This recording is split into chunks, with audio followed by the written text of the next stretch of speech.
The British Prime Minister Boris Johnson has defended his country's controversial plan to send asylum seekers to Rwanda.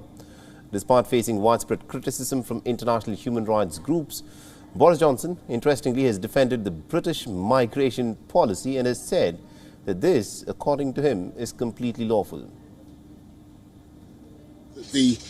Every single court in this country said, there was no obstacle that they could see.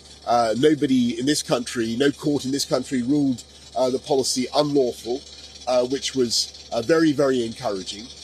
There was this weird last-minute hiccup that we had with Strasbourg, but we're very confident in the legality of the lawfulness of what we're doing, and we're going to pursue the policy. Now, the government's plan to send the asylum seekers to Rwanda has been hit with a series of legal challenges. The first flight, which was supposed to take off on the 14th of June, was cancelled virtually in the last minute, as the European Court of Human Rights in Strasbourg issued a ruling to stop the deportation. The flight cancellation came as a huge embarrassment for Boris Johnson's government. Despite the last-minute cancellation of the flight, London is adamant to go ahead with their policy, as they believe that the Kigali-bound plane will stop future dangerous cross-channel trips to the country. The Britain's Home Office, which is responsible for immigration, security and law and order in the country, has planned to electronically tag asylum seekers who are entering into the country.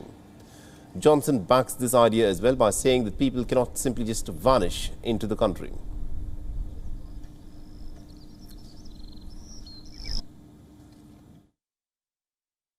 This is a very, very generous, welcoming country. Quite right too. I'm proud of it. The government is composed of people, as you know, Tom, who trace their immediate lineage to people who've come in fear of their lives to this country. But when people come here illegally, when they break the law, it's important that we make that distinction. That's what we're doing with our Rwanda policy. That's what we're doing with making sure that asylum seekers can't just vanish into the rest of the country. Now, the idea is saying that people simply cannot vanish into the country is what Prime Minister Boris Johnson has been proposing by tagging people electronically. Now, the international community, as well as many human rights groups within the United Kingdom, have said that the policy is actually inhumane. The United Nations Refugee Agency has also said that the policy is wrong on several levels and for several reasons. The British government has argued that the policy will curtail people smuggling networks. According to the government reports, more than 10,000 people have crossed the English Channel to reach the United Kingdom so far this year. Last year, more than 28,000 people had made the dangerous journey through the English Channel to reach the country. WION is now available in your country. Download the app now and get all the news on the move.